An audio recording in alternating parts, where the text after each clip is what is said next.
Let's start. Okay. So, first of all, let's start with the pre-paper. Okay. So, what is the first question? The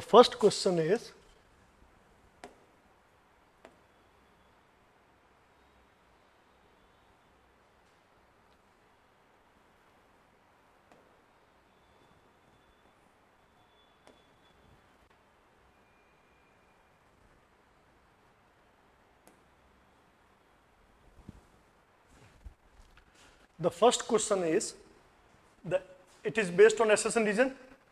The Arthashastra reflects a sophisticated system of administration that aligns with Mauryan practices. Clear? Right. Reason कहता है, it was authored by Kautilya, Chandragupta Maurya's minister, and written actually during the Mauryan period. Now, this is the thing.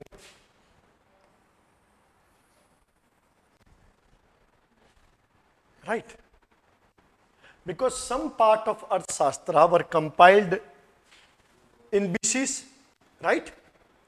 200 to 1 BC, but some part compiled later by other commentators, so it was not written exclusively during the Mauryan period, right? कुछ part लिखे गए हैं, right? हाँ, किसी और के commentators के, right? So, answer is A is true, but R is false. Now, question number 2.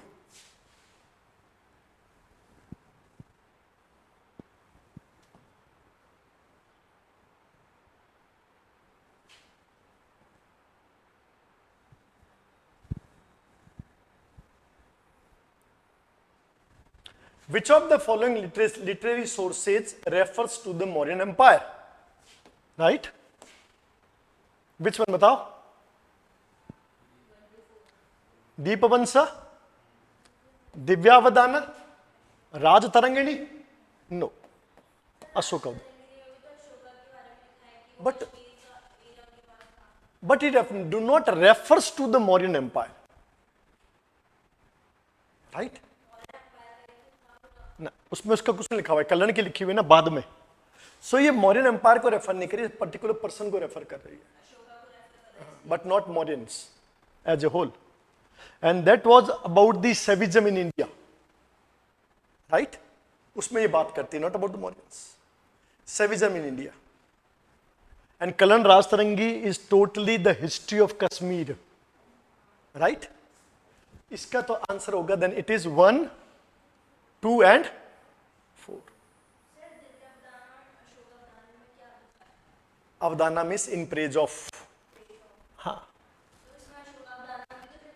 Ashoka, Ashoka status, Ashoka का एडमिनिस्ट्रेशन, अशोका की पॉलिसीज, नॉट अशोका एक सेवा भक्त था कि राजभक्त था, राइट? ये है. Second clear? थर्ड पे आओ. क्या कहता है? Consider the following pairs. Barabar caves किसको दी हुई है? Very good. तो पहला गलत है, राइट? तो first is incorrect. Greek Aramaic inscriptions found in Kandahar region. We discuss about the Seleucus, Greek and Aramaic, miss it is correct. Third is Arthashastra. It is all about the administrative theories. So which about the pairs are correctly matched? Pairs number 2 and 3. Clear? Answer B. Next question. Question number 4. What assertion says? Absence of royal names on Mauryan's punch-marked coins reflects a conscious state policy. What is the meaning of conscious state policy? That is very important here. क्या लगता है आपको? What do you think?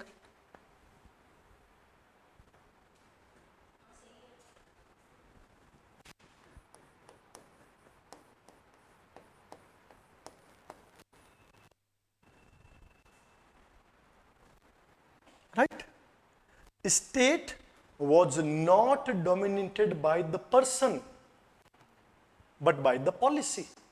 So why they did not imprinted their personal image or name on coins? Because Mauryan state was totally impersonal in nature. So it was a conscious state policy, right? Because it was based on the Saptanga theory of who? Kautilya. And what Kautilya says? Impersonal state policy. Swami had, it can be changed with the time but not the policy. Right? तो इसलिए इन्होंने किसी भी coins पे अपना imprint नहीं किया. No personal name और image. Image was there to Greeks, right? वो लोग अपना उस पर प्रिंट करते थे. And then come with the Greeks and कोई सांग्स, वो लोग इसको स्टार्ट किया. रीजन क्या कहता है? That Mauryan state prioritized symbolic standardization over dynastic glorification in monetary circulation. That is very important. Symbolic standardization. So after a king, नया king आया, उसने अपने मीन्स अपने सिक्के छपवा दिए.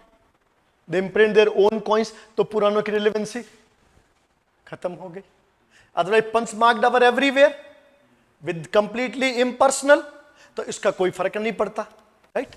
तो ये पूरा एक सिंबॉलिक स्टैंडर्डाइजेशन था, dynastic glorification in monetary circulation, right? So ये डायनेस्टिक ग्लोरिफिकेशन नहीं था. What was it? Was symbolic standardisation. Clear this one. So आप यहां पे क्या कहोगे? फोर्थ का कौन सा सही है? क्लियर?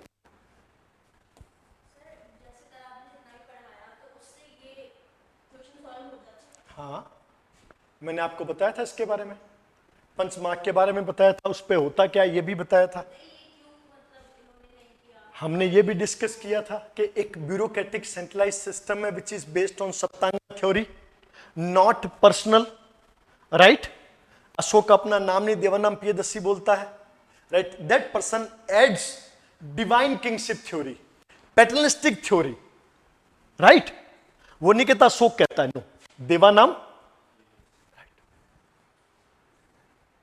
चंद्रगुप्त ने अपने बारे में कोई अभिलेख लिखा?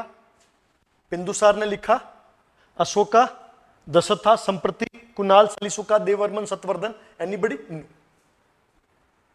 See, the state policy was totally based on impersonal structure, not personified, not glorified, dynastic glorified. ये इनका काम था, right? Now, next.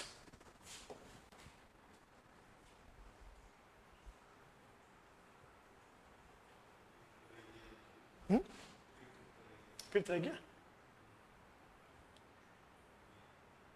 हाँ. Now, the question is, with reference to Mauryan inscriptions, as we have discussed about the Mauryan inscriptions, right? Who was the founder of epigraphy? That was Ashoka. And inscription were in three different forms. It was rock, pillars, and caves, right? So according to that, the first question was the classification into major, minor, and pillar is based purely on geography. क्या तुम्हें लगता है major, minor और pillar की geography थे? No. Content and medium. Content and major rock edict कौन से थे? कि एक बड़ा रॉक जिसपे 14 लिखा हो, एडिक्ट 1 to 14, वो सारे डाले गए, तो उसको हमने क्या किया? Major edicts. So major edicts for those edict were all 14 फरमान्स, right, given by Ashoka, were inscripted. Minor में जो भी अशोका ने पर्सनल बोला है वो लिखा हुआ है, राइट? पिलर्स अपनी अपनी जगह, कई बुद्धिज्म में उनकी आस्था को बताता है, कहीं उद्दू बलिके की बात कर रहा है, कहीं कुछ बात कर रहा है. So they all had different type of content, right? कहीं पर इलाहाबाद जो प्रयाग है वो क्वींस एडिक्ट है. इलाहाबाद और प्रयाग इज क्वींस एडिक्ट, जहां पर पहली बार रानी तीसरा का नाम आता है, जिसको तीवर बोलते हैं, right? So this is not correct, this is incorrect. तो पहला कौन सा हो गया? Incorrect. It is not based on geography but on content and medium.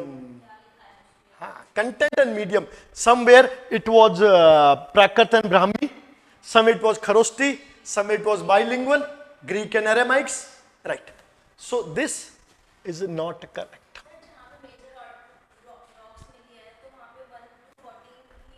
सिर्फ कंधार को छोड़ के,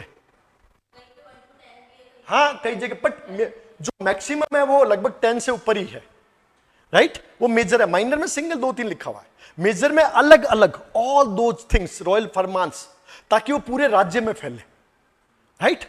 it was actually the constitution constituted by the Ashoka for the people in terms of ethical code and conduct. उस समय कॉन्स्टिट्यूशन नाम की कोई चीज है नहीं, तो something constituted by the Ashoka, right?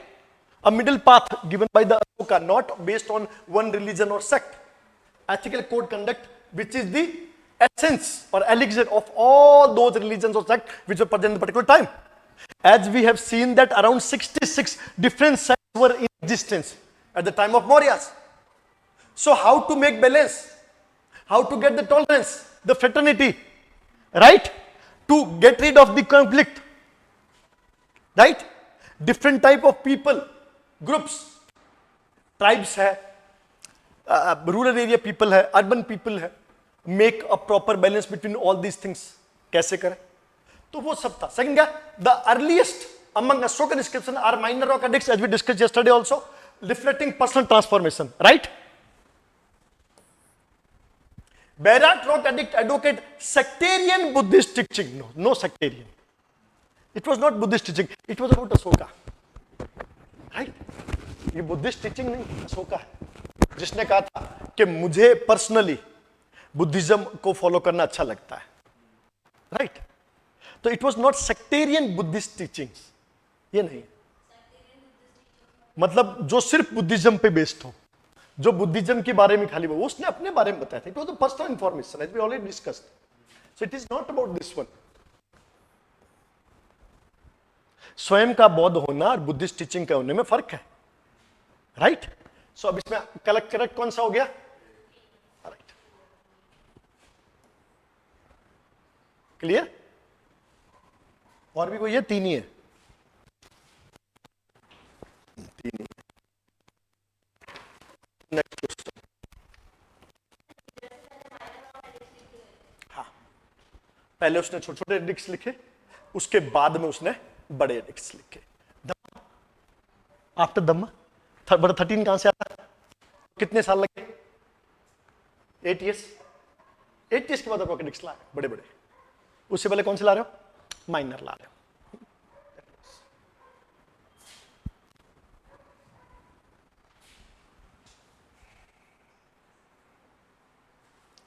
Now question number 6.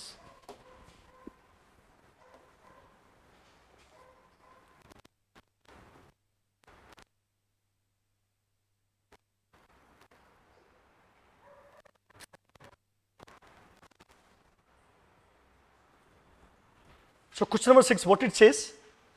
It says sources type and core analytical value. Right? What are the sources and what core analytical view of these sources? Like we talk about the Indica. Indica says outsiders account revealing Indian society through Greek lens. Correct or incorrect? बिल्कुल ठीक है. Because he was a Seleucidian. So that person was totally impressed by, totally overlapped by the Greek thought. So when that person observed Indian society, observed in the form of Greek society, Indian thought to the Greek thought, total ethic approach, it means it is correct. Arthashastra, written by the Kautilya Chanakya, idealized governance with empirical elements. ठीक है? Theory of governance, Saptanga theory, right? Ashokan edicts, royal self-presentation, policy and Dhamma propagation.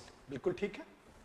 ये addicts में royal भी है, self presentation भी है and धम्मा का propagation भी है, तीनों है. Then Buddhist chronic, genealogical history of modern kings with the institutional memory. बिल्कुल ठीक है. So all 4 are correct. ठीक है.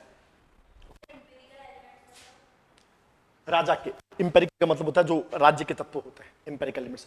How to rule, right? How to rule, what all ingredients are required to rule, what all sort of administrative and governance elements should be there, right? What should be the policy of an empire, how to make it grow, Vijigisu, Saptanga, कैसे integrate. Actually, Arthashastra, the Arth Saptanga theory is totally theory which is organic in nature, right? Saptanga theory actually depicts the human body, and all organs should work in accordance to each other with the synchronization. If one organ is not working properly, it will affect all other organs. अगर अमात्य कोश दुर्गा ठीक काम नहीं कर रहा है तो it will affect everybody. This is called the Saptanga theory, right? तो ये उसका सिस्टम था. So question 6. Now question number 7. Consider the following statement regarding किसके?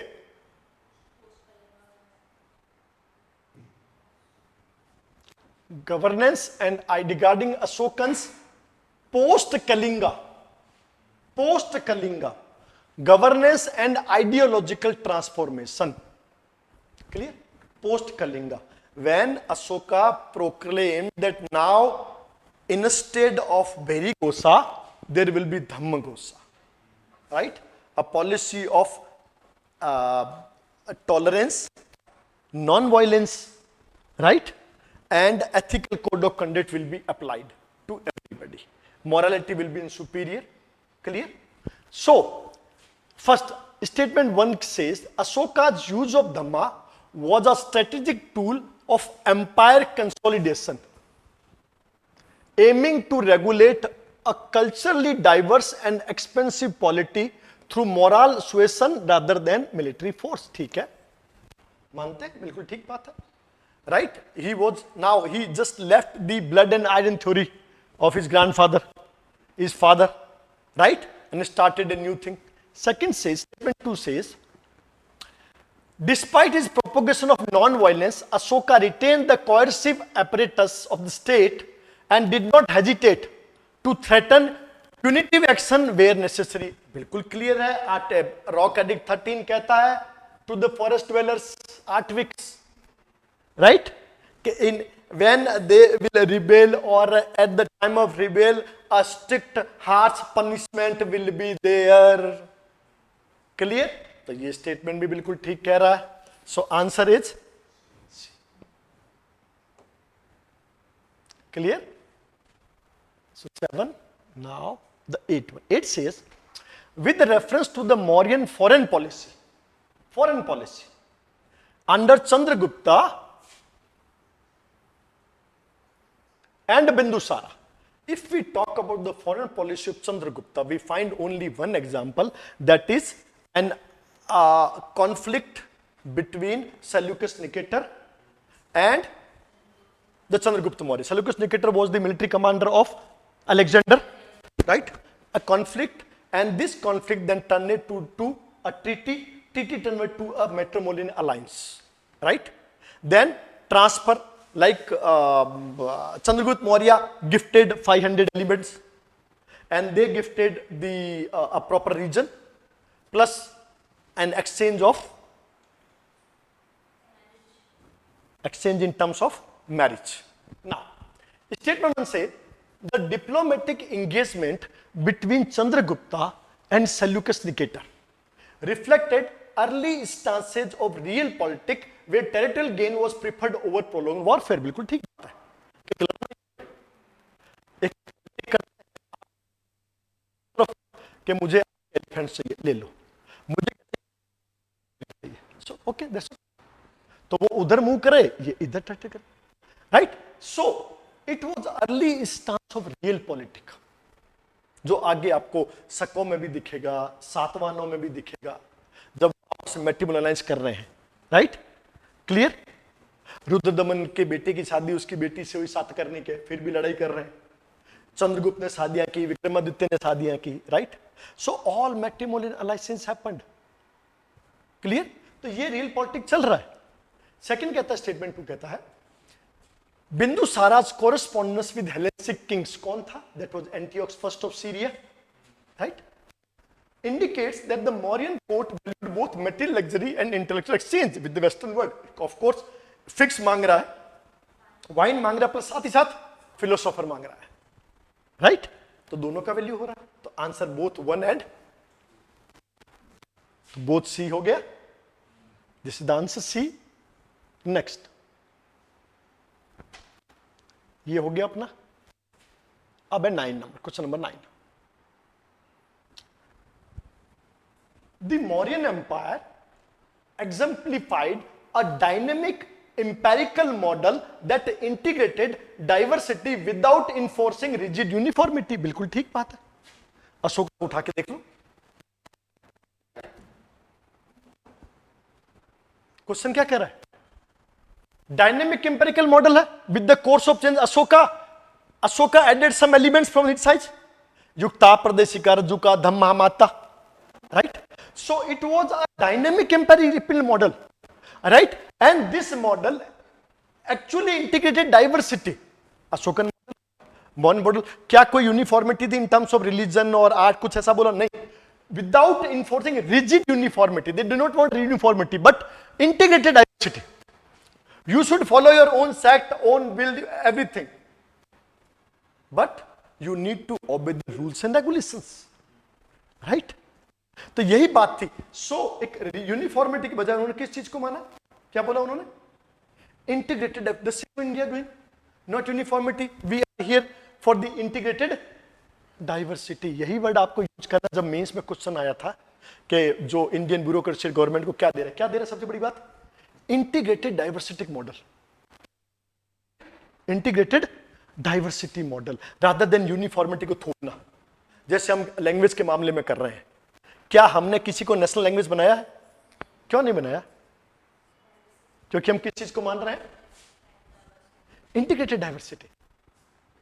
वरना so we have languages, right? सारी लैंग्वेजेस है ना हमारे पास में. Classical language, every language, but there is no national language. We have official language rather than that. ये क्या बता रहा है? क्या कोई एथनिक ग्रुप डोमिनेंट है? राइट. क्या कोई स्पेसिफिक रिलीजन डोमिनेंट है? ये बताता है that we respect diversity, right? So unity can not be enforced at the cost of diversity. ये दिया था मॉरियंस ने. क्लियर? अगर ये पढ़ा तो वो क्वेश्चन तुम आराम से निकाल देते. ठीक है? तो unity can not be enforced, right? जैसे शांति आती नहीं है, लाई जाती है. किसी को शांति आई है नहीं.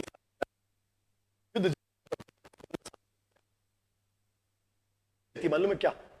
संशय. क्या आपको लगता है कि इंडिया पाकिस्तान में सब ठीक हो गया और एक गजब का ठुक गए होते हैं? पाकिस्तान को गजब का ठोक दिया होता तो शांति आ जाती ना. बस शांति ऐसे ही आती. कुछ देश ना अदरक की तरह होते हैं, कूटने पर ही स्वाद देते हैं. वही है.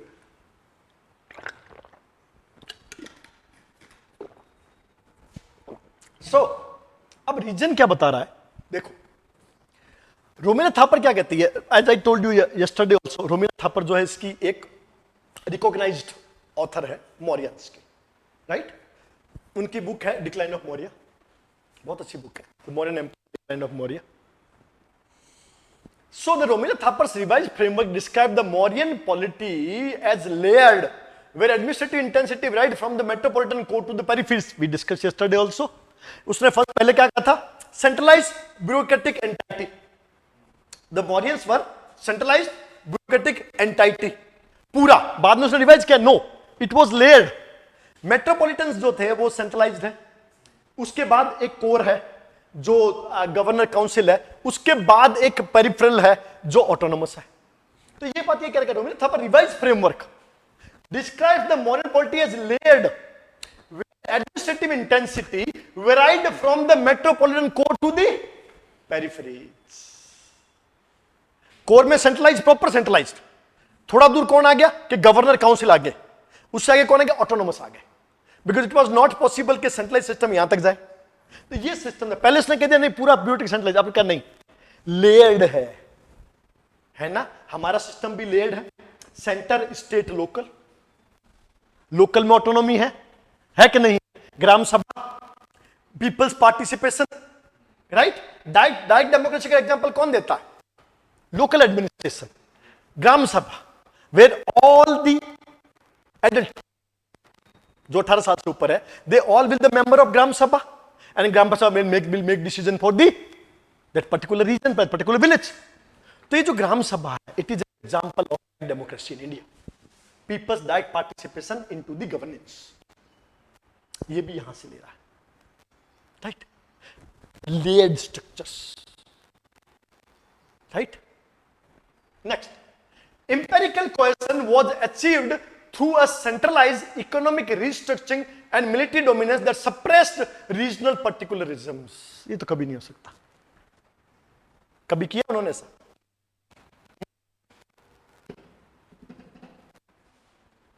क्या कभी आपने सुना कि उन्होंने एम्पेरिकल कोहेशन को एक centralize economic restriction, military dominance के तहत सप्रेस किया? नहीं, उन्होंने रीजनल पर्टिकुलरिज्म का हमेशा ख्याल रखा है, राइट? और उसके हिसाब से एडमिनिस्ट्रेशन को चेंज किया है। कहीं गवर्नर और प्रिंस रहेंगे, कहीं पर आपके ऑटोनोमस रहेंगे, जैसे तुसाफ की बात की थी हमने, कहीं पर ट्राइबल्स होगी, वो सिर्फ टैक्स लेविड होगी। आप देखो, सो ये गलत है, ये गलत है। So A is correct, R1 is correct, R2 is incorrect, and R1 explains. So answer is B.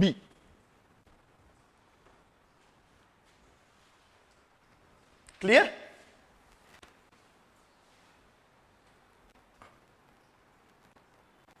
क्या क्वेश्चन नंबर 9 हुआ? 10 कहां है? This is 10. Now, again accession region. Accession क्या है? सुनो. The Mauryan states agrarian expansion, as we discussed, right? दो चीज उनके हाथ में थी, iron and manpower. They both use in agriculture, right? Industries, जिसमें कौन थे उनके पास में? Laborers, right? Then POW, prisoners of war, और जिनको कहते हैं war prisoners, उसका नंबर आता है POW, तो prisoner of wars, and they used all those people, right, to expand the agricultural activities, new land, converting waste land into fertile land, और उसके लिए हमने दो वर्ड यूज किए थे, स्वदेश बिस्यन दावा मानी नवा एंड परदेश पवहनीना। अब ये क्या कह रहा है कि the Mauryan states agrarian expansion strategy reflected a utilitarian approach towards marginalized social group and war captives. Social group कौन से? शूद्रा। तो अब शूद्रों के हाथ में क्या दे रहे हो? कैटल्स। और क्या पकड़ा रहे हो? सीड्स। जाओ और करो। So utilitarian approach, utilitarian approach का क्या मतलब होता है? Utilization of man power. अब आपके पास मैन पावर से ब्राह्मण तो है नहीं, क्षत्रिय वॉर में है, वैश्य ट्रेड में है, किसको यूज करोगे? इन टर्म्स ऑफ लेबर किया use, in terms in wasteland में आपको दे दिया, भाई आप कैटल लो, सीड लो, बनाओ और हमको टैक्स दे दो, तो आप जमीन के मालिक भी होगे। क्लियर? दूसरा किनको? Prisoners of. And this theory is called the theory of utility, utilitarian approach, utilitarian approach. और यही अप्रोच आपको ब्रिटिश पीरियड में दिखाई देगी at the time of ryotwari. In Rayatwari movement, what happened? They abolished the middleman and direct connected with the subject, the people, the farmers, the agriculturists.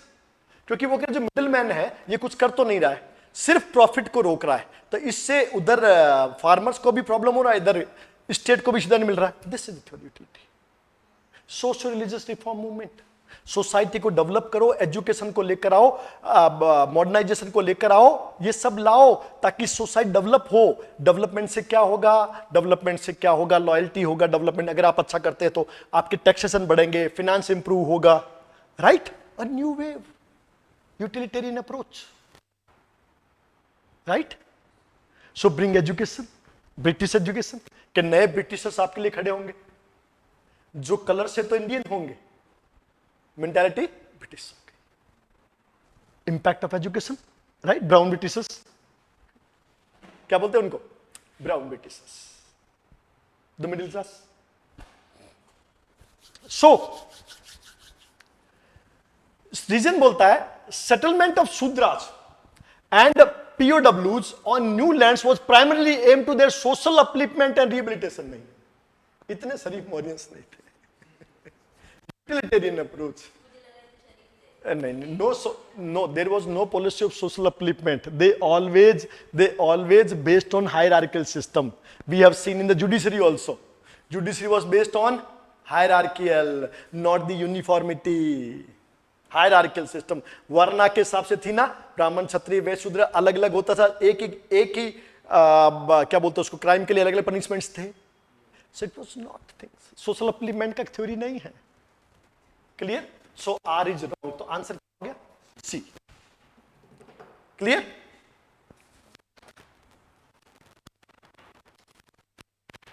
Number आ गया ना, correct. किसका किसका रीजन, इसका एग्रेगरियस में deflected return approach, groups war captives, settlement of Shudra, Apijna war of new land was not primarily aimed of utilization of manpower for the expanding the economy, right?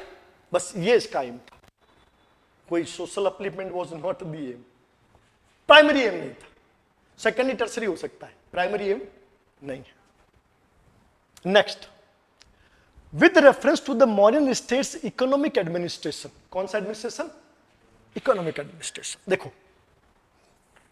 पहला क्या कहता है, the economic strength of the Mauryan empire was fundamentally rooted in control over static resource like iron and, कल भी हमने बात की थी, iron, human capital, man power, A ठीक है। बी क्या कहता है, क्या कह रहा है, the modern state intervened in industrial production selectively, specially in sector with military and infrastructure significance, बिल्कुल ठीक है। Ship builders, stone builders and arm builders, वो तीनों किसके पास थे, स्टेट के पास थे। जो सेलेक्टिवली कर रहे हैं कि कौन सी इंडस्ट्रीज प्राइवेट होनी चाहिए, कौन सी in the hand of state होना चाहिए, सेलेक्टिवली, सिग्निफिकेंस के हिसाब से, बिल्कुल ठीक कह रहे हैं। तीसरा, guilds were autonomous, as we discussed, उनके पास अपने रूल्स थे, रेगुलेशंस थे जो अपने मेंबर्स के लिए थे, राइट, उनको पनिशमेंट करने की भी थी कि कर सकते हैं। But the state fiscal interest often dictated an extent of their operation, बिल्कुल सही बात है। गिल्ड ओवरकम नहीं कर सकता एडमिनिस्ट्रेशन को, आपका पन्याध्यक्ष है, शुल्काध्यक्ष है ना, मुद्रा है वहां पर, बाजार के लिए आपका अध्यक्ष है ना, सो एवरीबडी वाज देयर, इस चीज को बिल्कुल ठीक है। नेक्स्ट क्या कहता है, Arthashastra's emphasis on Durg Nivasa, we discuss Durg Nivasa, what is the meaning of Durg Nivasa, Durg Nivasa means a town should be fortified, means town सिर्फ एक इकोनॉमिक आइडेंटिटी नहीं है, एक एडमिनिस्ट्रेटिव आइडेंटिटी है, पॉलिटिकल आइडेंटिटी है, गवर्नेंशियल आइडेंटिटी है। So says that Arthashastra emphasis on Durga Nivasa reflects the merging of urban planning with military, economic and administrative concerns। बिल्कुल ठीक बात है। So towns were not the economic entity only, but military, administrative also, district administration कर रहे हैं। हमने देखा था अर्बन एडमिनिस्ट्रेशन के लिए कमेटियां मैजिस्ट्रेट बोलता है, और what Chandragupta this Kautilya, Nagarak Adhyaksha, Nagarak said by the Ashoka Nagala Viyohalaka, clear. So specific urban administration, तो एक इकोनॉमिक एंटिटी नहीं थी, एडमिनिस्ट्रेटिव एंटिटी भी है, मिलिट्री भी है, राइट। सो आंसर क्या है, all four.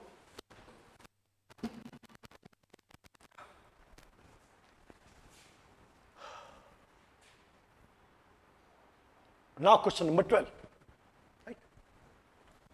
The proliferation of towns under Maurya rules was a direct reflection of centralize bureaucratic state model.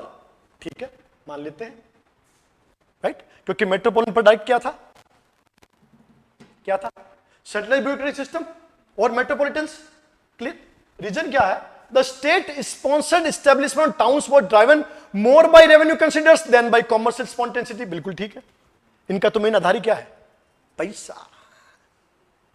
अपन से मांगता है पैसा, तो पैसा revenue, industries, industries, right, trade, commerce and everything is taxable, right. जैसे चाइनीज बोलते हैं कि हर वो चीज जो हिलती है खाने लायक है, बस हिलनी चाहिए, तो हर चीज खा सकते हैं। ये वो कहते थे हर वो चीज से कुछ आता है उससे टैक्स होगा, कुछ भी टैक्स होगा। तुम कमा रहे हो ना, टैक्स होगा, बस पैसे से पैसा निकलेगा, right. So A and R both expression correct. आप क्वेश्चन नंबर 13 देखो, वही बात कर रहे हैं हम लोग, Arthashastra, the Saptanga theory, the Saptanga framework of the Arthashastra reflects an organic model of the state where each component mutually reinforces the others. बिल्कुल ठीक बात है, सप्तांग है, respiratory system to circulatory, circulatory to digestive, digestive to nervous. Reason first क्या कह रहा है, Kautilya use metaphors of a human body to describe independence among the 7 prakritis, right, ठीक है। एनी वीकनेस इन वन प्रकृति such as amatya kosha could destabilise the entire polity, वो भी ठीक है, तो तीनों ठीक है, राइट। इस क्वेश्चन में आपके तीनों ठीक है, A1 भी है, A भी है, R1 भी है और R2 भी है।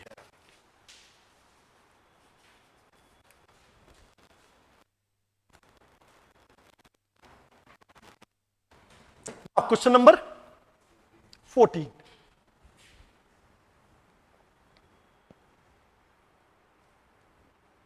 what it says?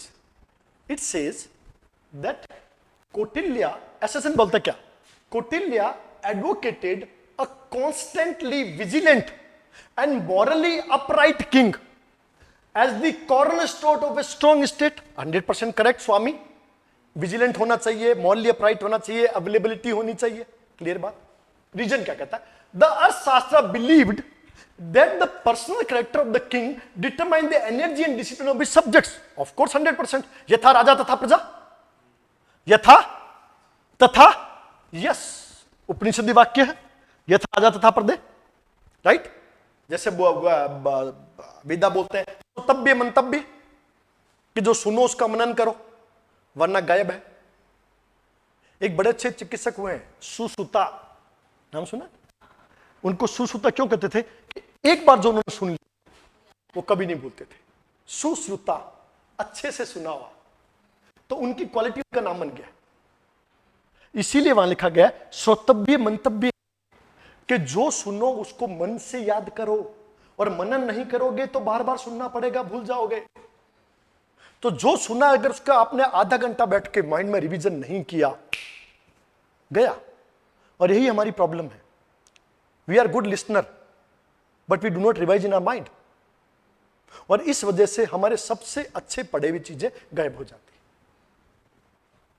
तो रखना स्वतव्य मंतव्य, ये वेदों का वाक्य याद रखना, clear. Now let's move to, so Kautilya ने बोला, अर्थशास्त्र ने पहली बात। दूसरी बात क्या कह रही है, Ashoka's edicts reflect similar idea of ethical kingship where the ruler sees all subject as children. First and second, availability किसमें है, फिफ्थ, और फर्स्ट सेकंड क्यों है, पैटर्नल बिहेवियर, पितृ व्यवहार। तो ये तीनों सही है, as correct, both R1 and R2 independently explain है, इंडिपेंडेंटली नॉट कलेक्टिवली। इन क्वेश्चनों में मेरी बात ये ध्यान रखना कि यहां पे कलेक्टिवली नहीं होता, वर्ड क्या होता है, तो R1 में इनकरेक्ट, R2 में incorrect, clear. But A can not, assertion incorrect नहीं हो सकता, राइट, इधर R1 और दोनों इंडिपेंडेंटली कर रहे हैं, मतलब तुम्हें A1 को R1 से जोड़ना है, A को R1 से, फिर A को R2 से। R1 R2 का आपस में सही होना जरूरी नहीं है। क्लियर?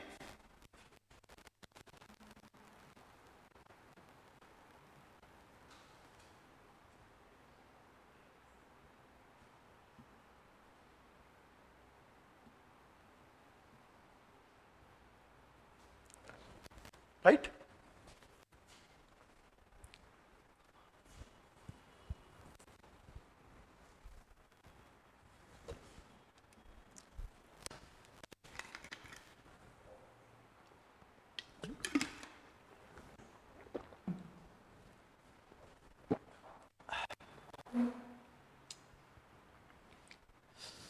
क्वेश्चन हो गया 14। अब करना है question number 15। What assertion says the Arthashastra's emphasis on the elaborate espionage network reflects the Mauryan state's centralized and authoritarian nature. Of course, they wanted to control each and everything, right? Reason क्या बता रहा है?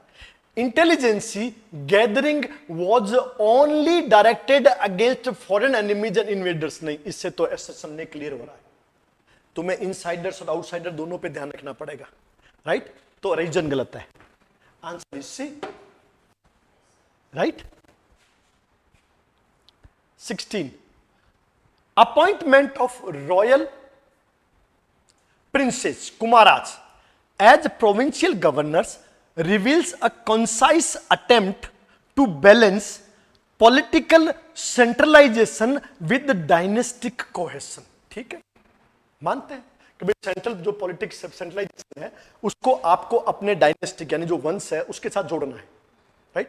वरना उनको पता ही लगेगा कि province में क्या हो रहा है, राइट? रीजन क्या कह रहा है कि the Mauryan state feared internal rebellion from the provinces due to lack of dynastic oversight. नहीं, ऐसा कुछ नहीं। रिबेल तो तब भी हो रहा था जब डायनेस्टिक ओवरसाइट थी। अशोका था, सुसीम था, तो क्या इंटरनल रिबेल नहीं हो रहे थे? हो रहे थे। No, important thing was proper administration, regulation. तो उनका प्रेजेंटेशन क्या था? Proper. Clear? So the presentation was not the internal rebellion. Army खड़ी कर देते, प्रिंस को क्यों भेज रहा है? टोल लाना सेंट्रलाइज के नीचे, वो नहीं हो रहा था। रीजन गलत है। क्लियर? आंसर क्या होगा? सी।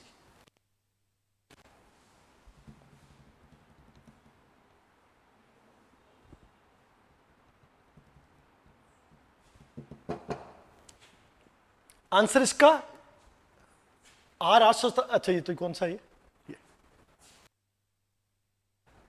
कौन सा कर रहे हैं हम? 16 है ना?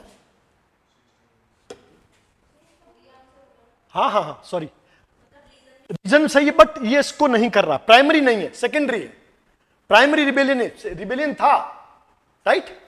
But thing is that, but it does not, ये इसके साथ जुड़ा नहीं है। पॉलिटिकल सेंट्रलाइजेशन का मतलब, कोहेशन का मतलब होता है administration first, internal rebellion second, right? So it was not primary. So S and both are correct, but R does not explain A. इसका आंसर बी है, R does not explain A, B. So answer is B. It is not correct. Correct expression क्या होता कि primary objective would be the administration, proper administration, and secondary would be the internal rebellion. Next, Megasthenes' detailed account of Mauryan city administration indicates the existence of a codified and municipal structure across। बिल्कुल ठीक है, 6 committees है, ठीक। Reason क्या है? The अर्थशास्त्र mention a uniform city council system with identical committees. कब से हो गया? आर फॉल्स है, ये सिटी काउंसिल के नहीं, नगरक की बात कर रहे हैं। काउंसिल की बात कौन करता है? वो करता है, right? So A is true and R is false। देखो, मेगास्थनीज बोलता है कि मौर्यन सिटी एडमिनिस्ट्रेशन जो है उसमें म्युनिसिपल स्ट्रक्चर थी, and this municipal structure was codified in terms of committees, first, second, third, fourth, fifth, sixth. ये कहता है इसी बात का। रीजन क्या है कि अर्थशास्त्र ने पहले ही मेंशन कर रखा था कि यूनिफॉर्म सिटी काउंसिल सिस्टम था, उसको मेगास्थनीज ने रिवाइज किया होगा। नहीं, ऐसा था ही नहीं। मेगास्थनीज के माइंड में तो सेल्यूकेड घुसे हुए थे, पास सिस्टम घुसा हुआ था, राइट? तो वो गवर्नर को सत्रप समझता था, तो उसका सिस्टम नहीं चलेगा। तो एक इसमें क्या है, ए ट्रू है, ठीक है, but R is false. 18, the fusion of judicial and revenue functions. देखो दोबारा सुना, fusion of judicial revenue function, ये रज्जू कोई कर सकता है। कौन कर सकता है? Right. In the hands of, so that Mauryan justice was closely tied to resource control। दिखती बात है, कहने की जरूरत ही नहीं, हर चीज क्या चाहिए? Resource control. Clear? So judiciary is not independent to the revenue. Fine लगाओ, संपत्ति ले लो, फाइन लगा दो, तो वो ज्यादा अच्छा है ना, बजाय मारने के। फिर अपराध करेगा, फिर आएगा पीछे लेके। मस्त आदमी थे, right. Second, the primary goal of the modern judiciary was maintaining legal uniformity across all social classes. Hierarchy we discuss ना, it was not legal uniformity. ना ना ना, इतनी भयावह बातें नहीं करते वो लोग। No, they all. So the primary objective was not the legal uniformity across all social classes. The justice system was based on hierarchy. पढ़ा था ना? yes, मैंने बोला था ना तुम्हें, ब्राह्मण सिर्फ एक आदमी बात करता है समता की, वो कौन करता है? बात ही करता है, बात ही। इस बारे में कि मैंने धम्म महामात्रों की नियुक्ति कर दी है, रज्जुका जा रहे हैं, अब वो समता लाएंगे, आएगी, हम होंगे काम एक दिन, अच्छे जाएंगे।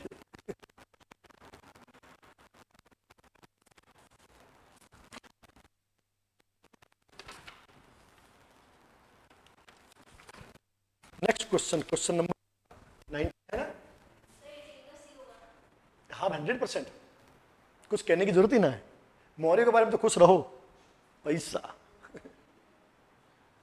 कुछ भी करेंगे तो रेवेन्यू होना चाहिए। रेवेन्यू एडमिनिस्ट्रेशन बहुत जबरदस्त था इनका, he was the better in the world revenue administration and centralised bureaucratic system, बहुत प्यारा था इनका। Resource control, iron and manpower, जिस पे सारा खेल खेल रहे हैं। तो if not resource control, nothing will happen. Now consider the following statement regarding the role of king, role of king in Mauryan administration. First, the king could disregard established शास्त्रिक norms if the situation demanded। बिल्कुल सही बात है। सप्तांगी में top पे कौन है? शास्त्र है कि स्वामी है? सप्तांग में टॉप पे कौन है? राइट। तो चेंज कौन कर सकता है? स्वामी। सेकंड क्या कहता है? Ashoka's paternalistic kingship limited the scope of the council of ministers. Enter नहीं किया, बट काउंसिल ऑफ मिनिस्टर के स्कोप को लिमिट जरूर कर रहा है। सारी प्रजा मेरी संतान है, जिसको मर्जी आए मेरे से मिलने आ जाए, जब मर्जी आए मिलने आ जाए, मैं उनके लिए हमेशा उपलब्ध हूं। तो जब राजा सीधा प्रजा के पास पहुंच गया तो काउंसिल ऑफ मिनिस्टर पहले क्या होता था? स्वामी, उसके बाद कौन होते थे? मंत्री, अमात्य, राइट। उसके बाद जनपद था।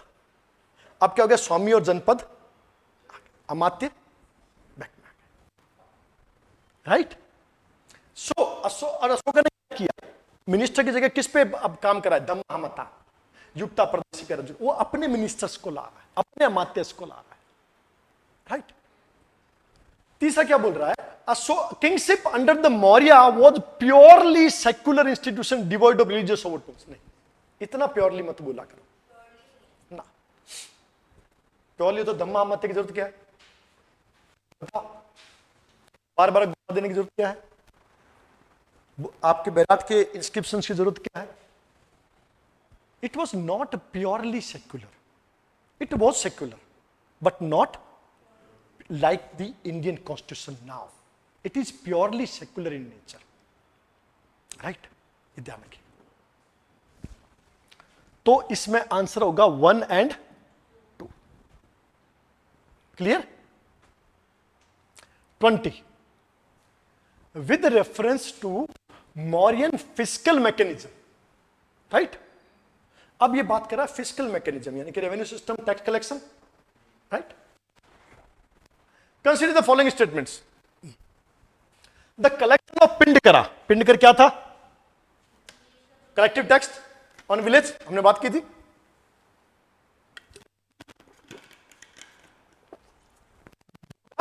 बलि, शुल्का, पिंड, हिरण्य, राइट? हिरण्य था ना, उसके बाद Pranaya, all these there.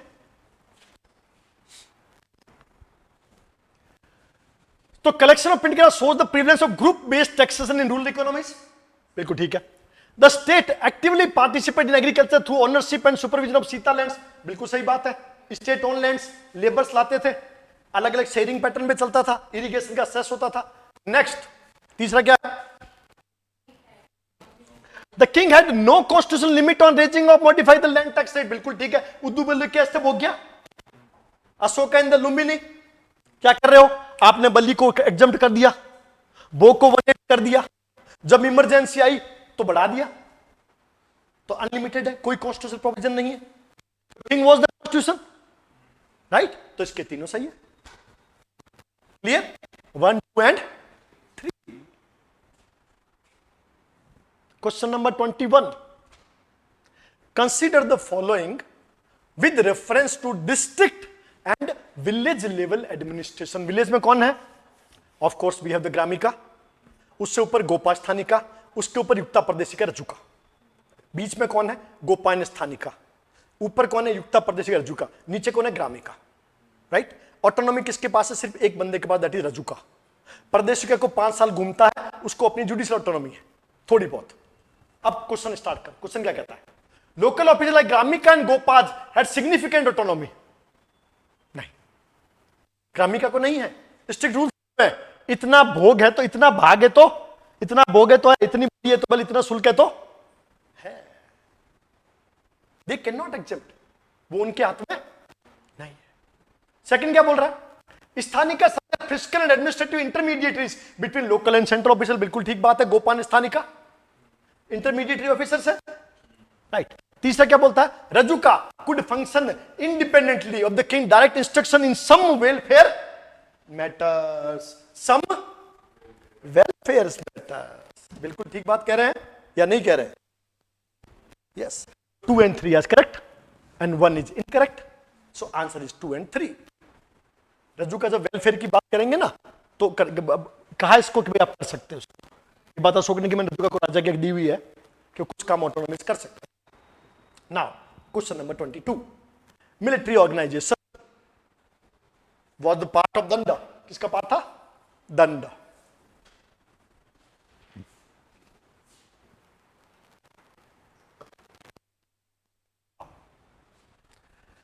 First, military salaries were standardised and formed a major component of the state budget. हर जगह होता है, यहां भी ये सेंट्रलाइज्ड ब्यूरोक्रेटिक सिस्टम है, तो सब ज्यादा पढ़ाई नहीं हो जाएगा, पैसा, बिल्कुल ठीक बात है, right? Second, the 6-member committee for military administration as described by मैगन were purely ceremonial. No, it was functional, not ceremonial, right?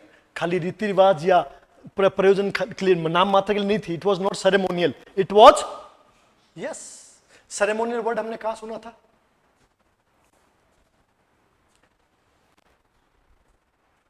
तूने नहीं सुना, इन्होंने सुना है। सेरेमोनियल कहां सुना है तुम लोगों ने? अरे गिफ्ट एक्सचेंज, कुल्ला, पोटलास, ये क्या थे? सेरेमोनियल थे, प्रतीकात्मक, सिंबॉलिक। कुला सिंबॉलिक था, रिंग, कुला रिंग बनती थी, एक तरफ क्या चल रहा था? नेकलेस, और एक तरफ क्या चल रहा था? Armband, right? तो that was Kula ceremony. But this committees are not ceremony, this committees are purely function, right? Clear? क्योंकि उसने कहा था 6 कमिटीज है, एक वाटर शिप के लिए, वाटर, दूसरी डिपो, और चार core part, infantry, cavalry elephant and carriers, ये 4। Next, the use of elephants and carriers early attempt to combine arms warfare, बिल्कुल ठीक बात है। तो first and third answer is C. Clear? Next 23, consider the following statement regarding Megasthenes' account on Indian society. Megasthenes account, attitude, Seleucidian mentality. पहली बात क्या कहेगा, ये अपने सिस्टम को कास्ट बनाएगा, कास्ट बनाएगा। तो पहली बात कहेगा मैगन Indian society divide into 7 hereditary endogamous occupational group, बिल्कुल ठीक बात है। इसको तो वही लगेंगे, इसने वैसे ही देखे हैं वहां, राइट, ग्रीस में। He claimed that all artisans were privately employed and paid taxes directly to the king. नहीं नहीं नहीं, ये बात तो नहीं थी। कभी हुई है क्या बात? नहीं, तो ये गलत है।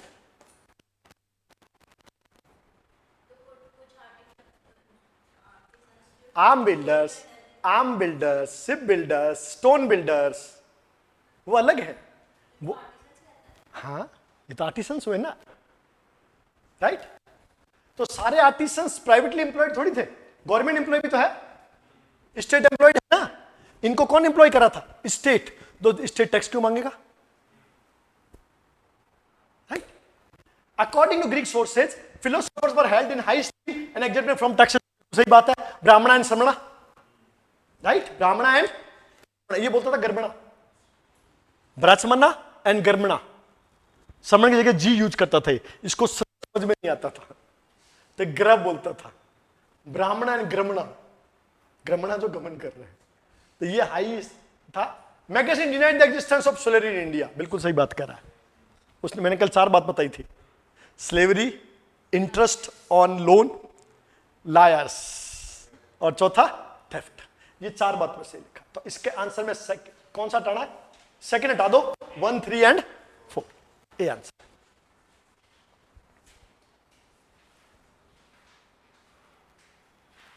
Next question, I with reference to the Greek accounts of modern India. Greek account में कौन आ गया? Indica, Arrian, Strabo, Pliny, Diodorus. Philosophers में ब्राह्मण एंड श्रमणा। किंग काउंसलर किन की अमात्य है? ओवरसीज स्पाइसेस, दूतन, संस्थानिकास। नहीं, दूता स्पाइस कैसे हो गए? जासूसों को दूतर थोड़ी कहते हैं। हाँ, बिल्कुल सही कहा आपने। और संस्थानिक भी नहीं है ये, इनको बोलते हैं गुड पुरुषा। क्या बोलते हैं? एक वर्ड लिख लो,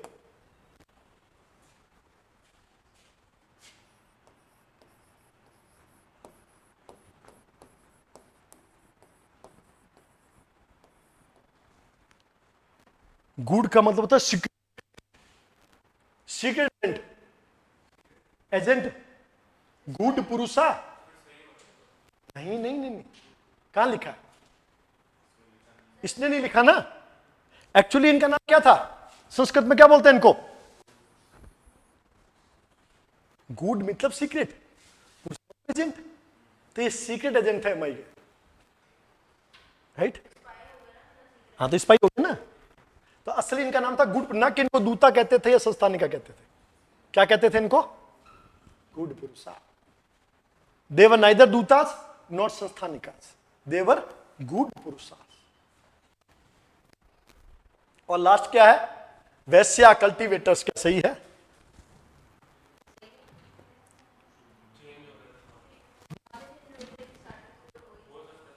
तो तुम्हारे हिसाब से सही है? चलो मान लेते हैं, राइट। तो इसके हिसाब से 1, 2 और 3, यानी कौन सा आंसर होगा? ओनली 3। क्लियर? लास्ट क्वेश्चन देखो क्या कहता है। इंडिका। क्लियर? पहली बात क्या कह रहा है? It says that Indica presents a purely objective and factual account of Maurya free from culture interpretations। हो ही नहीं सकता, ये अम्मी अप्रोच वाले पैदा ही नहीं हुए इस जमाने में, राइट। तो तो पहला रॉन्ग है, टोटली सेल्यू दैट ग्रीक फिलोसॉफिकल थॉट, बस कंपैरिजन उनका मेन खेल था। Second, the surviving content of Indica comes to us through multiple layers of interpretation including Greco Roman sources. बिल्कुल सही बात है, मल्टीपल लेयर्स ऑफ इंटरप्रिटेशन, क्योंकि इंडिका प्लस अदर कमेंटेटर्स, उन सबका इंटरप्रिटेशन हमारे पास में आता था, राइट। जैसे एरियन कहता है कि उस समय एक मौर्यन एम्पायर में एक लेडी जो है वो एक हाथी के बदले कुछ भी कर सकती थी। So it was their interpretation of their own empire. यहां ऐसा कोई सिस्टम नहीं था कि हाथी का इतना प्रेम हो किसी को और खिलाएंगे क्या हाथी को। तीसरा, Megasthenes account of Indian society includes observation that are contradicted by indigenous Indian text like Arthashastra. बिल्कुल ठीक बात है, दास के बारे में, इंटरेस्ट के बारे में, right. Romila Thapar believe that Megasthenes description were influenced by his familiarity with solution and administrative model. बिल्कुल ठीक है। सो एक को गलत कर दो, 2, 3 and 4। So this is the end of the objective paper. Clear बच्चे?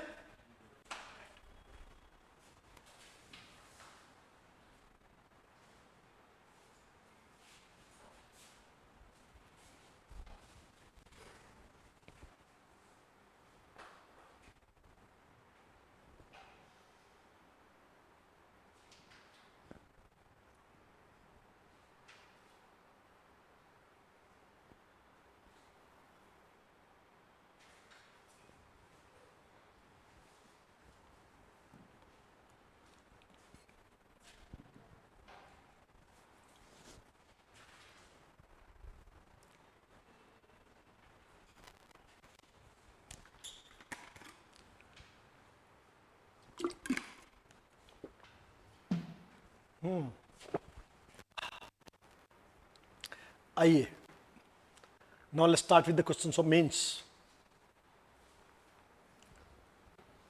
So the first question of 250 words here comes on your screen. कौन से भारतीय ने? The Mauryan Empire led the structural foundation of Indian bureaucracy and statecraft, analyze to its centralized administration and provincial governance, right? So now the question is all about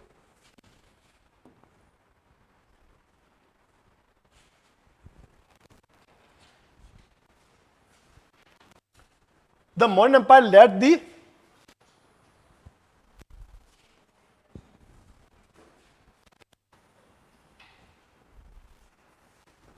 right. So पहला word इसमें क्या आएगा? The whole system was based on central bureaucratic entity. Mauryan administration was a central bureaucratic entity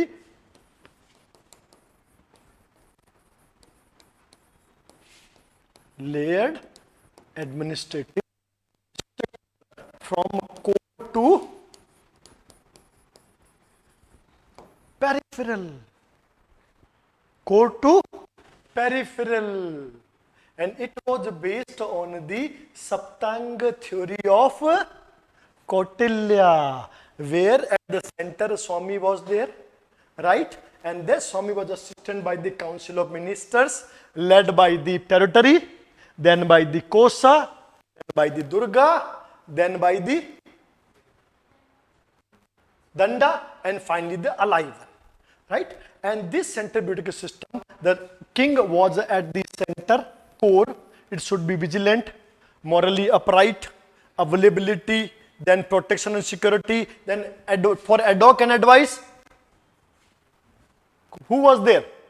Mantra Parishad and Mantrin, then a series of Adhyaksha, right? Then revenue administration, espionage system, we discussed. Then justice system, then army or military administration, they all were under the central administration. So first central administration led by the king, by the council minister, by the Adhyaksha, Sanidarta, Samartha, Purohita, then by these all system, led by the system of this whole centralized system. First center, then provinces, right? At the time of that, and these provinces had their own council called Governors Council.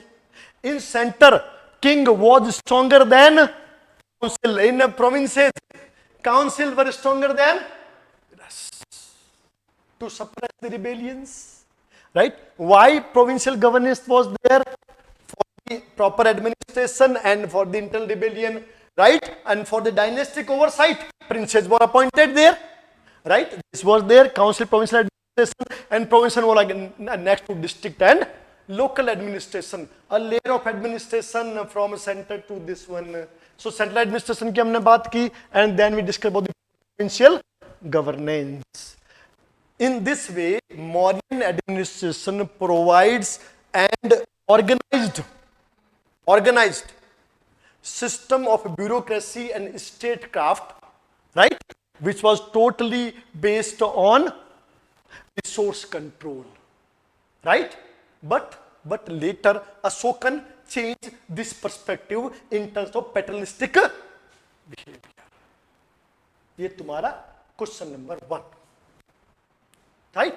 तो जिसमें हम पहले Mauryan empire क्या है, उसका foundation का base क्या है, सप्तांग थ्योरी क्या है, सेंट्रल एडमिनिस्ट्रेशन में कौन कौन से पार्ट आते हैं, देन प्रोविंशियल एडमिनिस्ट्रेशन कौन कौन से प्रोविंसेस है, राइट? 4 हो गए, 1 2 3 4 एंड 5 मध्य देशा, यहां पर पाटलिपुत्र में राजा है, ये कौन सा है? तक्षशिला, ये कौन है? तोसाली, ये कौन है? सुवर्णगिरी, ये कौन है? उज्जैनी, राइट? ये चारों, और इनका सेंटर कौन है? क्या? Pataliputra. Clear? So this was the answer of question number 1. Now the question number 2.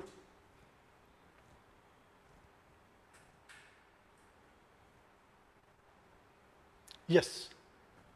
Now ये कहां से आ गया? है?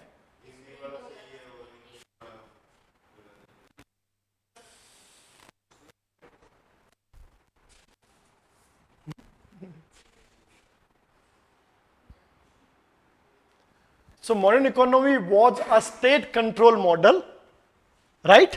Which had dimensions of agriculture and urban industries, both, right? Mauryan economy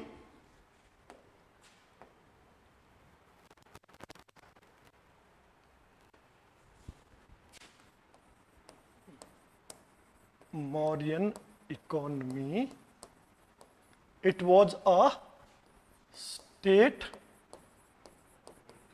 controlled model containing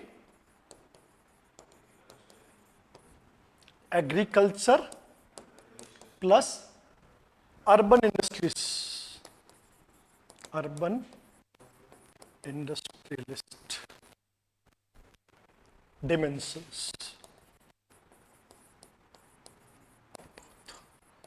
both urban and industrial, right?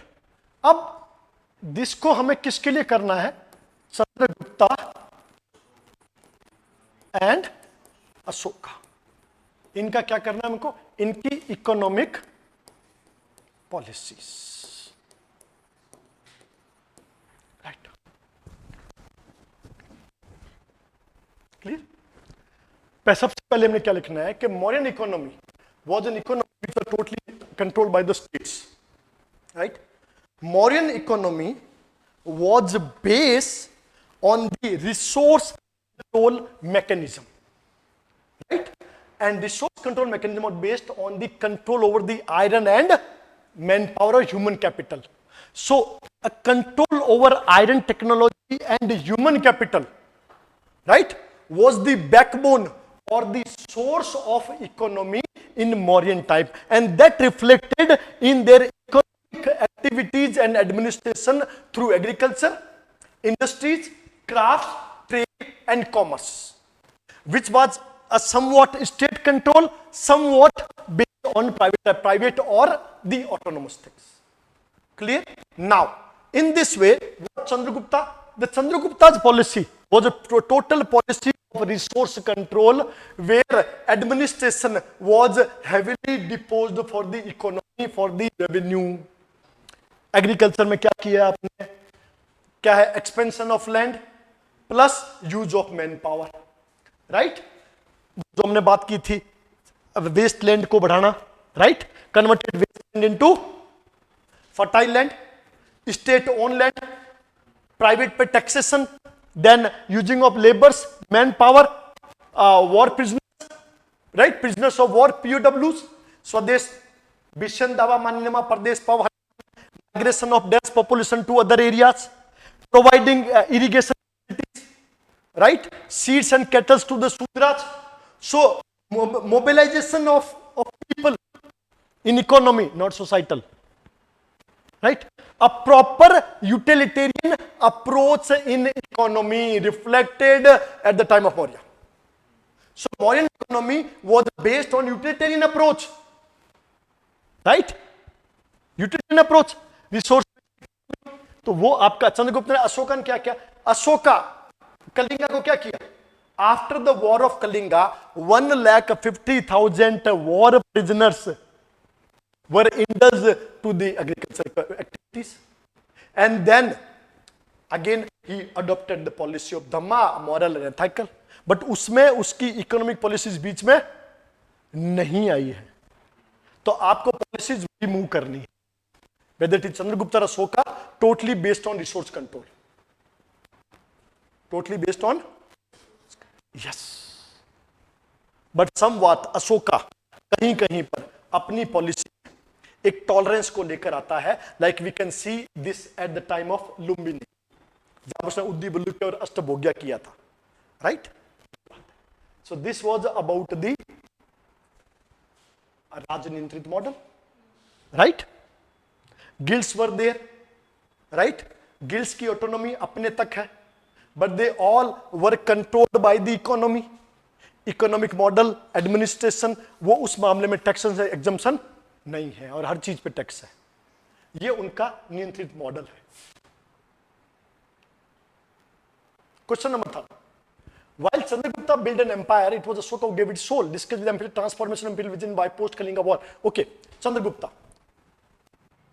Mauryan, the foundation of Mauryan Empire, right, was founded by or led by Chandragupta Maurya, and that was based on blood and iron theory. He conquered the whole India from there to Kandhara region, the Indian war. The territory was annexed, right, and he strictly followed all these things. But after the war of Kalinga, the whole strategy of military warfare transformed by the Ashoka from Yuddha Gosa or Beri Gosa to Dhamma Gosa. A policy of peace, a policy of Vasudhaiva Kutumbakam, a policy of Sarvadharma Sadbhava, Sab Shanti, was adopted by Ashoka. Right? अब question ये कहता है कि अशोका ने soul कैसे दी? Look, Chandragupta built an empire which was totally based on the suppression of the states. On the basis of blood and iron, Vijayagishu, Vijaya, what we say, right? But Ashoka changed this instance in terms of liveliness, in terms of a neighborhood loving policy. आप अपने पड़ोसी से प्रेम कीजिए. In this way, the empire extended up to the Europe, right? In terms of what? कि आपने क्या किया है? आपने अपनी पॉलिसी को ब्लड एंड आयरन की बजाय फ्रेंडशिप में ले आए, अलायंस में ले आए. अशोका का एडिक्ट देखो, सेकंड देखो, 13 देखो, वो किन की बात कर रहा है? अपने पड़ोसियों की. उनके साथ उसके काफी संबंध थे, चाहे वो एंटीओक्स हो, एंटीगोनाटस हो, अलेक्जेंडर हो, मग्गा हो, राइट? चाहे वो केरल पुत्र सत्यपुत्र था, उसने कभी भी उनके खिलाफ वॉरफेयर की बात नहीं की है. तो that person regarded other people as well, their dynasty, their territory as well. In this way, now the territorial expansion was no more after Kalinga war. Right? So territorial expansion was seized by Ashoka after Kalinga war, rather than he expanded what? Love and compassion, friendship. Right? So morality, ethical concept, right? These elements were introduced by the Ashoka in building and empire. Ashoka was the first person who told that empire is not based on the bloodshed of others. Rather, it is based on empathy, sympathy, love, and most of time, caring to each other, respect to each other. हाँ, post Kalinga, Dhammaghosha. किसका नाम लिया हमने? Dhammaghosha. No more war, only peace. So this peace, और वो reflected आज भी हो रहा. Right? You can not cease a fire by fire. हुआ कभी? An eye for an eye will make whole world blind. Gandhi ji कहते थे, आंख के बदले आंख पूरा विश्व अंधा कर देगा. और आग से आग बुझा सकते, अब fire can not be cease by fire. यही सेम बात उसने की. अब पीस, और जैसे मैंने भी कहा, शांति आई जाती है, आती नहीं है. Ashoka brought peace. बस उसके आगे वाले उतने मॉरली अपलिफ्ट नहीं थे, स्ट्रांग नहीं थे कि उस चीज को कैरी कर सके. इसलिए अशोका को रिस्पॉन्सिबल ठहरा दिया गया कि मॉरल डिक्लाइन के लिए अशोका भी था. उसने आर्मी कभी डिस्पेंड नहीं की, बट उसने वो एग्रेसिवनेस खत्म किया, जिसको हम कहते हैं नॉन प्रोलिफरेशन की बात करते हैं. तो हम, इंडिया क्या कहता है? Non aggression policy. हम पहले आक्रमण नहीं करेंगे. पर क्या हमने अपनी आर्मी को डिस्पेंड किया? क्या हमने पहले अटैक किया किसी पे? नहीं. So this non aggression policy was introduced by Ashoka. तो पूरा जो मॉडल चंद्रगुप्त की एग्रेसिव पॉलिसी है, अटैक कर रहा है. राइट? सेल्यूकस निकेटर से हुआ, इससे हुआ, उससे हुआ, सबसे किया, वात प्रवर्तक से सबसे हुआ उसका, वहां तक अपना साम्राज्य फैलाया. बट आफ्टर कलिंगा अशोका ने ये पूरा सिस्टम खत्म कर दिया. No more aggression, no aggressive policy, non aggression policy, policy of peace, policy of truce. Right? So in this way Ashoka ने एक एम्पायर को एक सोल दिया. That empire is not a dead identity, it's a living identity, organic. जैसे सप्तांगम कहा था, each and every is interdependent to each other. अगर हम दूसरे को खाएंगे तो वो आपको खाएगा, आप जीवित नहीं रह सकते. So that was Ashoka. Clear? अब नेक्स्ट क्वेश्चन हमारा क्या था?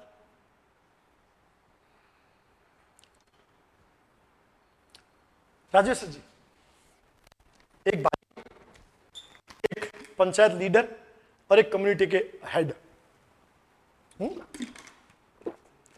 इनके भाई की हत्या हो गई. अब क्या करोगे? क्वेश्चन ये था. प्रॉब्लम क्या आ रहा है? Ethical conflict. Right? Conflict of interest. तीसरा प्रॉब्लम क्या आ रहा है?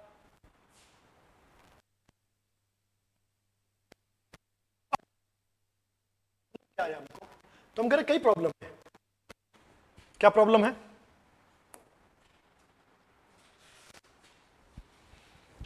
पहला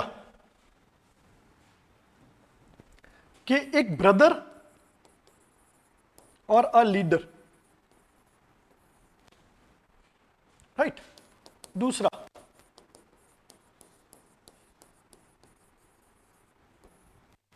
जस्टिस और रिवेंज. राइट?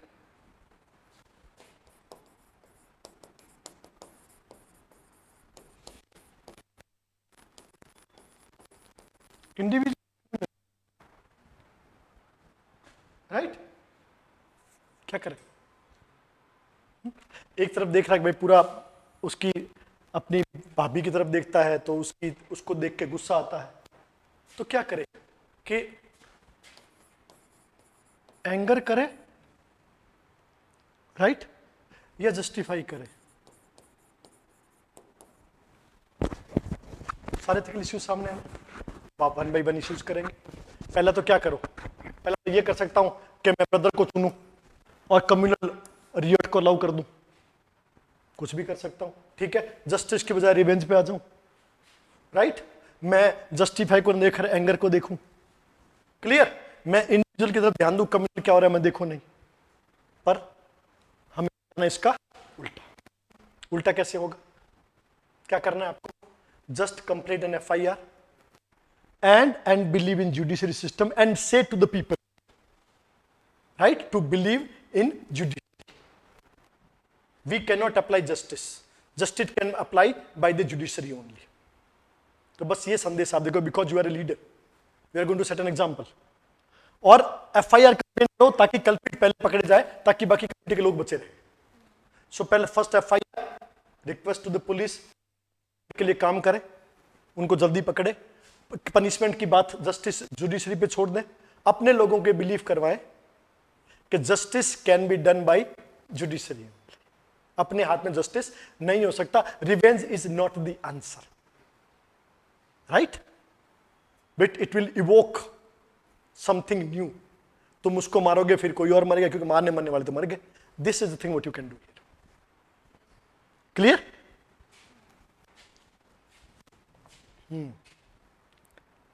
और नेक्स्ट क्वेश्चन भी वही है तुम्हारा। अब ये जो क्वेश्चन हमारा है, ये आपने पढ़ा होगा, nature man spirit complex, right. A question is all about, आपको ऐसा कहा है कि एक फॉरेस्ट एरिया है, वहां पे पुअर फैमिलीज रह रही है, आपको वहां से हाईवे निकालना है। हाईवे निकालो, पुअर फैमिली को डिस्प्लेस करना पड़ेगा, फॉरेस्ट काटना पड़ेगा। अब क्या करोगे? क्वेश्चन में कौन कौन से इश्यू शामिल है बताओ। डेवलपमेंट वर्सेस एनवायरमेंट, हमेशा से होता है। एनवायरमेंट डिग्रेडेशन वर्सेस डेवलपमेंट, दूसरा डिस्प्लेसमेंट, तीसरा डिफॉरेस्टेशन, चौथा issue rehab,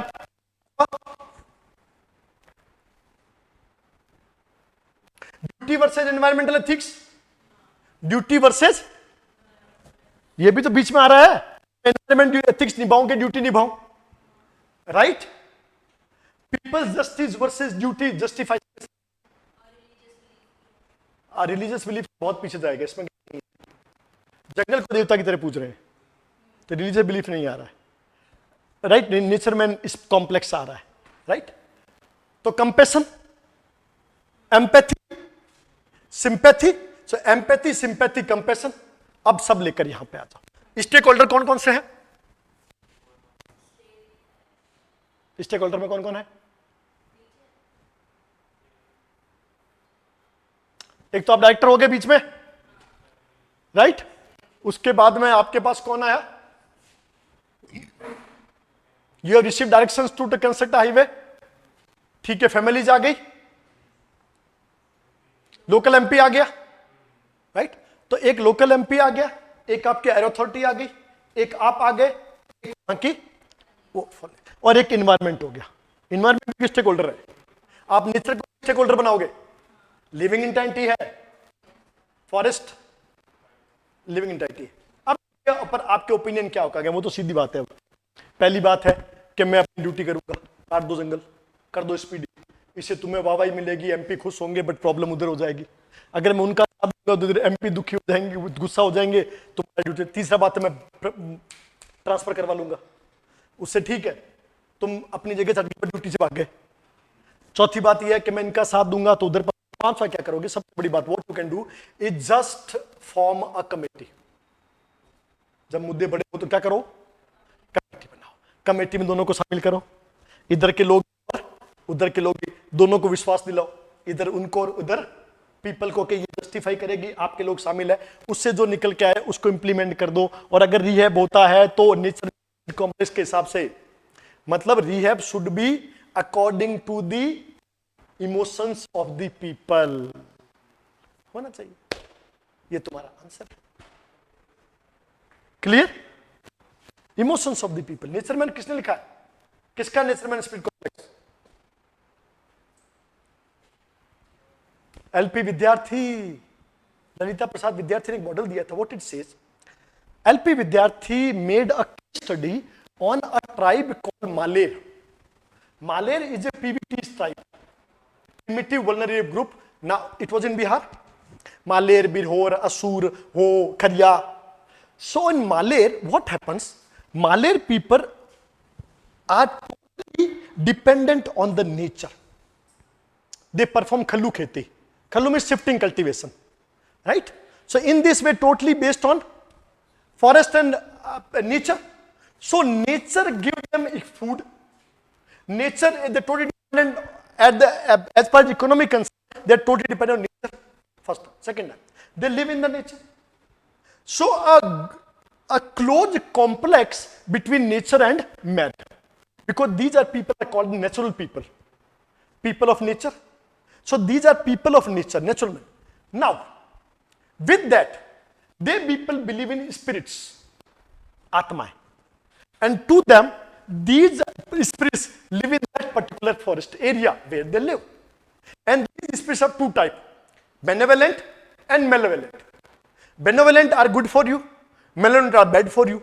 And these good spirits protects you, secure you from the bad spirits. उसके लिए आप क्या करते हो? जो भी खेती में निकलता है उसकी पूजा करते हो, और इनका सबसे बड़ा देवता है जगत गोसाई, जो सबसे बड़ी आत्मा, वो उस इलाके में इनकी रक्षा करते हैं। अगर इलाका छोड़ के जाएंगे, गोसाई जी वहीं रह जाएंगे। Right now what happens in the development projects? अब आप इनको वहां से हटाना चाहते हो, आप इनको रिहैब करो, तो इनमें क्या इन्वेस्टेड, उनको लगेगा हमारे देवता कहां रह गए।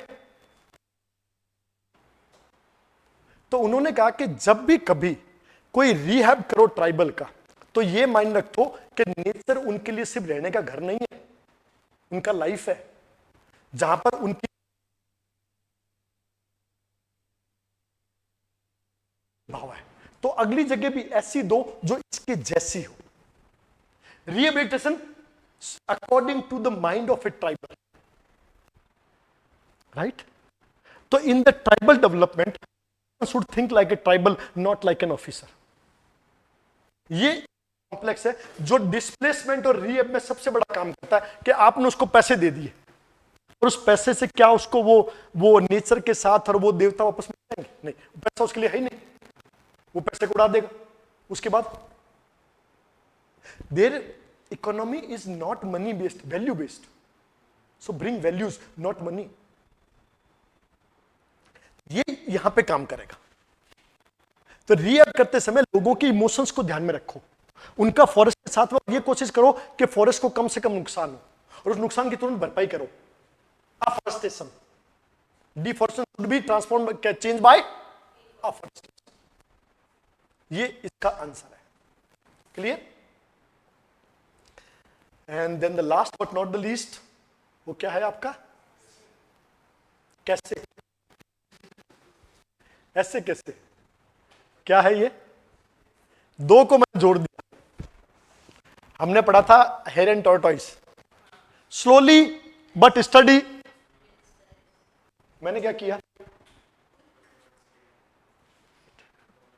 तो मैंने टॉर्टॉइस को हेर के साथ जोड़ दिया है, स्लोली की जगह क्या लिख दिया? अब इसको जस्टिफाई करो। देखो चीजों में क्या एक मजा क्या आता है। कैसे किया आपने? आपका क्या पॉइंट ऑफ व्यू है, बताओ।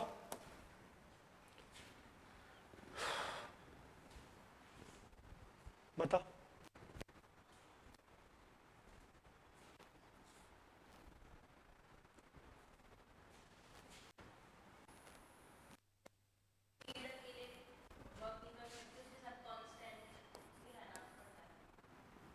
देखो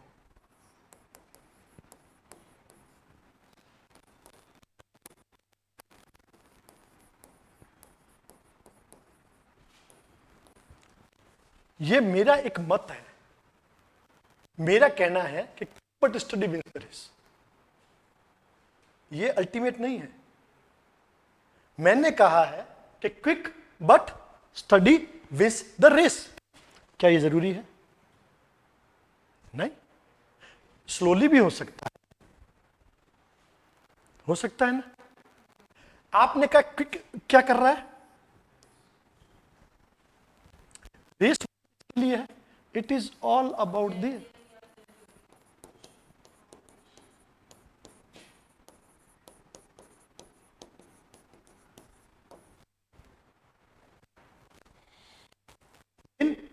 एक ऐसा वर्ड है जो कंपेयर करता है, एक लूजर है। रेस क्या है? एक जैसे लोग दौड़ रहे हैं, अलग अलग लोग दौड़ रहे हैं एक चीज के लिए। तो रेस एक कंपटीशन है, एक कंपैरिजन है, जिसमें कुछ लोग लूजर रहेंगे और कुछ लोग, एक विनर रहेगा बाकी लूजर्स रहेंगे। क्लियर? आपने 1 2 3 कैसे, वन जो है वही विनर होता है, राइट? तुम्हारा एक quick but steady wins the race. अब तुम्हें इसका स्टार्ट जो है उस चीज से करना है जो हमने स्टोरी पढ़ी थी, hare and tortoise, and that ideas completely abided to our mind that slowly but study wins the race. It is the evolution which is important, not the mutation. 99% mutation is not useful, but the evolution. But evolution led by the mutation, right? अब ये दो चीजें साथ चल रही, एक कहता है स्लोली, एक कहता है क्विक। देखो फाइनली हमारा गोल क्या है, यहां तक ठीक है, क्या इसमें कोई प्रॉब्लम है? क्लियर? लड़ाई कहां हो रही है ना? हियर आपको बताना है कि कैसे स्लोली और कैसे क्विक, राइट? स्लोली में क्या इंपॉर्टेंट चीज होता है? When you are slow you think well, right? You are organised, you know what to do, you can think. But in quick first you need to make plan then execute, but in slowly you can do simultaneously. अब तुम इसको word लेके आओ, India का progress दिखाओ, growth of India दिखाओ, world का दिखाओ, क्विक दिखाओ कोरिया, और क्विक गिरना भी दिखाओ, क्विक चढ़ना भी दिखाओ और क्विक, हाँ गिरना भी दिखाओ, सारी चीजें बताओ। स्लोली बताओ कैसे प्रोग्रेस हुआ और स्लोली प्रोग्रेस ने कैसे ओवरकम किया ग्रोथ को, और कैसे क्विक ने किया। तो क्विक अच्छा, पर क्विक में जो स्टडी रहे ग्रो किया ना। इंडिया पहले स्लो पेस कर, एलपीजी आता है, you quick, and now this is an age of technology and technology believe in quick. So now the system slowly has been changed, rather slowly. अब हम क्या कहते हैं? Technology give you pace. What technology gives you? Wings to fly. So now technology gives you wings to fly. So in this state of fly, in this era of changing era, important क्या है? You need to make your pace, but जैसे हमारा technology advancement है, you started with the computer, अब कहां पहुंच गए? AI, automation, humanoids. Space में एलन मस्क भेजा ना, कौन गया? सुधांशु जी, अभी क्या नाम? शुभांशु शुक्ला जी जा रहे हैं, पर्सन गया, राकेश शर्मा के बाद आ गए हो आप, राइट? चेंजिंग एरा देखो, पूरा चेंज देखो, quick but steady wins the race. आज वर्ल्ड की जो फास्टेस्ट इकोनॉमी है वो क्यों फास्टेस्ट हो रही है, क्यों ग्रोथ कर रही है? इंडिया फोर्थ कैसे कर रहा है? क्विक बट स्टडी तेजी से ले रहा है, हर जगह एआई ला रहा है, डिजिटलाइजेशन ऑफ इंडिया कर रहा है, फास्ट मूविंग कर रहा है। Fastest economy of the world में कहा इंडिया को, growing fastest growing economy of the world. ले आओ इंडिया का एग्जांपल, राइट? फास्ट एग्जांपल लेकर, पहले बताओ स्लो, फिर बताओ क्विक, फिर बताओ स्टडी, फिर प्लस स्टडी, और फाइनली बट स्टडी। और यह कहा जा सकता है कि in the race quick and slow doesn't matter, what matter? Steady. Clear? ये तुम्हारा ऐसे है। इसके साथ आज की सभा का समापन होता है। Thank you.